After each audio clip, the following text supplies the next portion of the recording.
Hey guys, welcome back to AFK Journey. In today's video, I wanted to talk about the new magic charm talents that we have, which are kind of replacing the old seasonal talents that we had, and some of the characters that I think might be getting the biggest buff out of these. And because of these charms, this is why anything you see early on in the season, just take it with a massive grain of salt, because these seasonal charm abilities could massively shake things up. Now, to activate the ability, you have to have at least 3 of the purple ones, and then as you go up through the other ones, like last season, the effect gets improved. If you've got blue ones, they just add stats. You need 3 of them to be that purple to get the actual ability.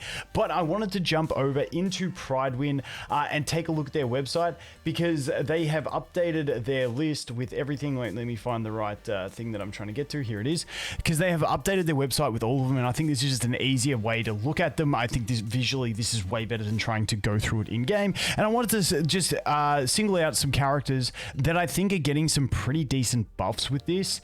And yeah, once again, ones to watch. There's one specific one that down the bottom here that I think on paper sounds like it could be insane, but it could be a misinterpretation on my part, or it could just not function the way I think it is. So we'll have to wait and see. But okay.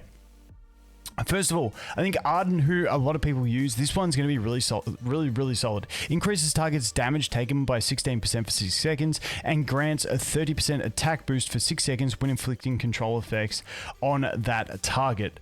Unstackable. But, you know, Arden, you're going to be using him in your AFK stage pushes. He's going to be CCing the whole team a lot, which means you're just going to be getting a good extra damage amplification in that. Not so much, maybe not so important for like the mega deficit pushes, but for a casual pusher, which I think like 90% of people fall into, it's just going to be a nice little benefit for him. Now, as we go into this next one, I think Elsa is a massive winner here. We have seen Elsa working really well already in Awesome Fight and also in the Crystal Beetle. I'll do a Crystal Beetle video next rotation it comes around. I kind of want to wait and see how some of this stuff falls out before I make the video on the Crystal Beetle. But over here, restores 30 energy per second, and these are on the mythic level, so the numbers are lower if you've only got them at purple, but this gives you an idea of where we will get to with these characters. But restores 30 energy per second in battle, grants 25% damage bonus, and increases energy recovery per second to 40 for 8 seconds after casting ultimate. Now, the big thing with Elsa is she has the half cast, if I could speak, the half cost ultimate. So she is basically permanently going to have the 25% damage bonus and getting 40 energy per second. That is a massive buff for her, considering what she already has. On top of that, we have the other artifact, which is the Resonator artifact. I'll just bounce to it here on Pridewin so we can have a look at it. They should have it here. Artifacts. Where's the Resonator one? Where is it? Where is it? This one. The Resonating Spell. Early on, they gain extra energy when your allies ult, but the big one here is when the Resonator casts their ultimate, they enter a blessed state for 6 seconds, gaining immunity and 35% increase to their attack. This cannot be stacked, but still, it's a 35% increase to attack and immunity. This is going to be huge on the bosses where she has a chance at doing well. This might even put her into like heavy viability in endless mode when we combine her charm effect plus this resonating spell, plus the fact that she has a half cost ult, so she will be able to spam that stuff ridiculously. So I think Elsa is one that is getting a massive buff this season, and we'll have to see how she functions. But having a new artifact and a new charm set that just is catered towards what she does, she's basically going to have a perma 35% attack buff and a perma 25% damage buff, plus be ulting ridiculously fast. And keeping in mind with something like the Awesome Fight, ulting ridiculously fast means she's going to be putting more stuns on, meaning keeping his damage, the damage you deal up, which is going to be huge for that fight as well. So I am definitely keen on watching Elsa's performance. Might make me actually excited to pull copies of her now, so we'll have to wait and see. Moving on from that, another massive winner is Lily May over here. So if you remember, Thorin's season skill was kind of similar to this last time, but now Lily May has it. So increases a target's damage taken by 12% for 6 seconds after the hero deals damage to the target. It's unstackable. At 20 seconds and 50 seconds into the battle, the damage taken is increased to 15% and 18% respectively. So Lily May, not only is she going to be one of the best damage dealers still, unless they power creep her, obviously things like Odie and Elsa are actually outperforming her in the non-endless, but once we get to endless, she's just going to dominate. Plus, she's going to put just the damage amplification on the boss as it is. Now, when it says it's not stackable, for free-to-play players, I'm curious if the Thorns, like if her and Thorin have it, whether those will be considered two different debuffs that both go on. I'm not too sure. We'll have to wait and see. But Lily May getting that is a massive buff to an already amazing hero. So that is one that is incredibly solid. This one over here for these supports, I don't think this is going to be like, it's nice, but I feel like there's a better supportive one. But these guys, like, you know, these are just good, generally good heroes, so they're still going to get a good effect. But you get damage mitigation. There's an offensive one that gives attack, which is kind of better for bossing because that's the main thing we're looking at for these. But obviously you will be able to use the charms everywhere. So once again, I'm laser focused on bossing at this stage, but some of these effects will be fantastic for AFK stages and stuff like that. So let's not get that mixed up. Like I mentioned with Arden, his is great for AFK stages as well. All right, the next one that I wanted to look at, and once again, I'm just looking at key ones that I looked at, and I was like, wow, these could be impactful, is this one. Increases all damage except normal attack damage by 40% for 60 seconds. Grants the hero 35 crit for all non-normal attacks. Now, it's only for 60 seconds, so it's not going to be the entire boss fight, but Taylene, in a lot of the boss fights, she just sits there and casts her ultimate the whole fight. That is non-normal attack. So essentially for most of the damage that Taylene does, it's just going to be increased by 40% and have 35 extra crit. I think that's a pretty solid buff to Taylene. Whether that's enough to outscale her, because we are seeing a bunch of the other units like Lily May and stuff getting good buffs, but she does go into teams with Lily May from previous seasons, so we'll have to wait and see how that pans out. But I think that's just a good raw damage buff for Taylene, who's already a solid unit. Plus I have mine at Supreme, so, you know, copium for me. Let's see if it works. But that is that one.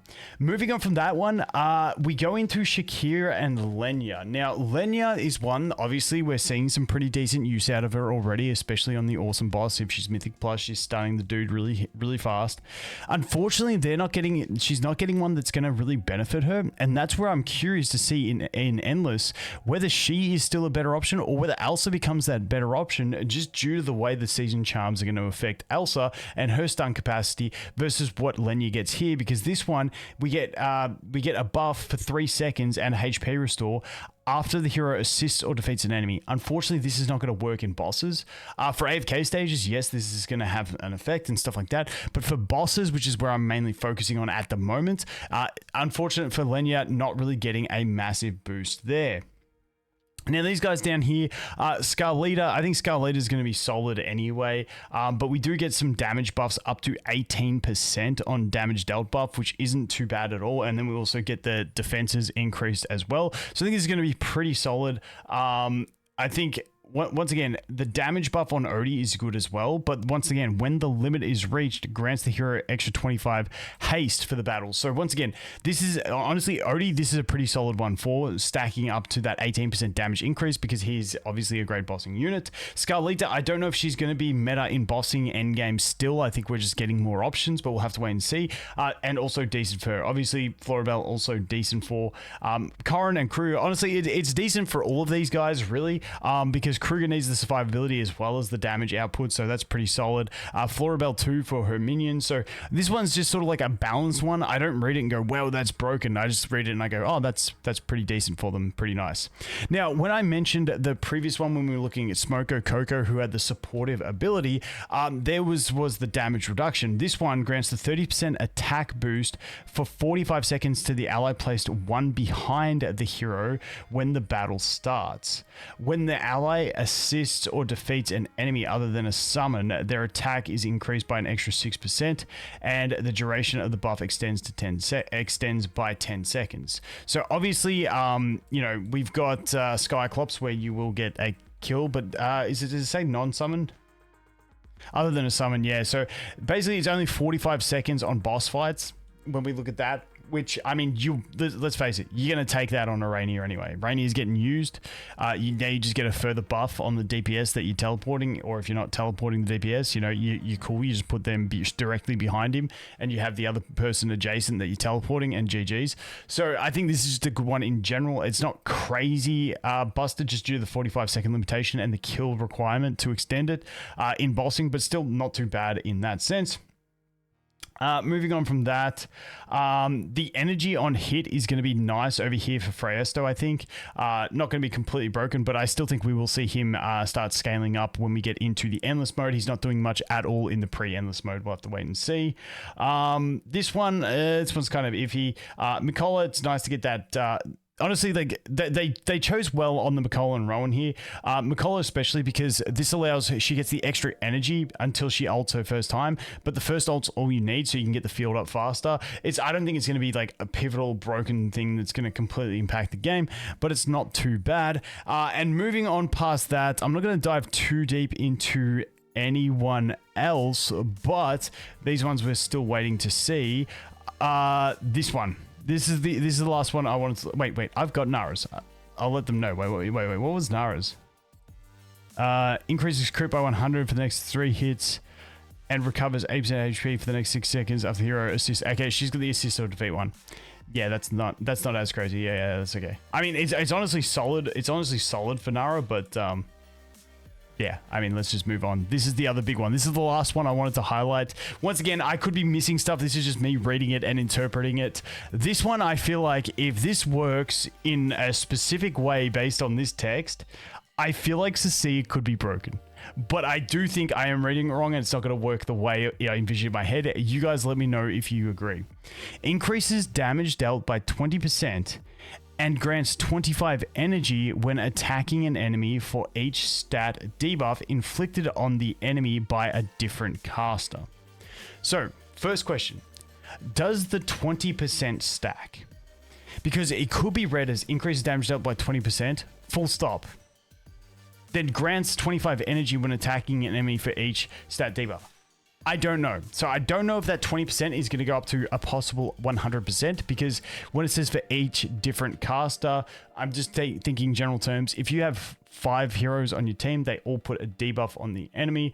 That's, you know, 100%. Let's say 2 of them don't. That would still take you to a 60% damage increase, which isn't too bad. But let's say 3 of them do. That means you're getting an extra 75 energy every attack you do on them. It just says when attacking. I'm assuming that's every attack. Once again, I need to know more details about this one. But in Cassadee's case, does Carlisle's attacks then count? When she casts her ult and Carlisle hits them, does that count? The next thing is, if you're fighting an enemy team of 5 units and they all have debuffs from 3 of your units because they've got AoE debuffs, do they all count?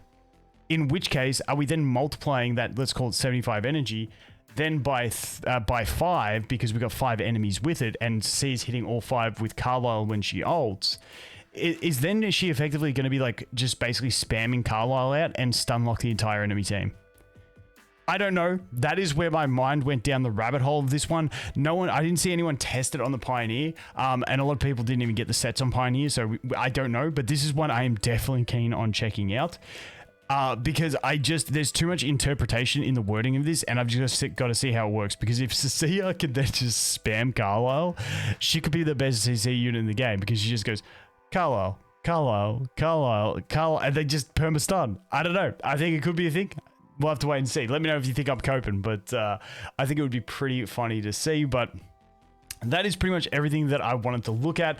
Some of those ones that I wanted to highlight that maybe, you know, if you're on, when you're looking at doing your Jurors trials, I definitely think the ones you want to focus on first on getting them are the ones that you're using the most anyway. Whether when you look at their abilities, if it's a bossing ability, try and get those ones. If it's and when I say try and get them, when you jump into it and you've got 2 different classes, go for the class that you've got the most units that are going to be heavily impacted by getting that class. Charm is essentially the way I go, but at the end of the day, you will slowly get them all and you'll fill them out. But let me know if you guys think there's anyone else in there that you think has a bigger buff. But I'm going to shut up now. As always, thanks for watching. Hope you have an awesome day, and I look forward to seeing the next one. Cheers.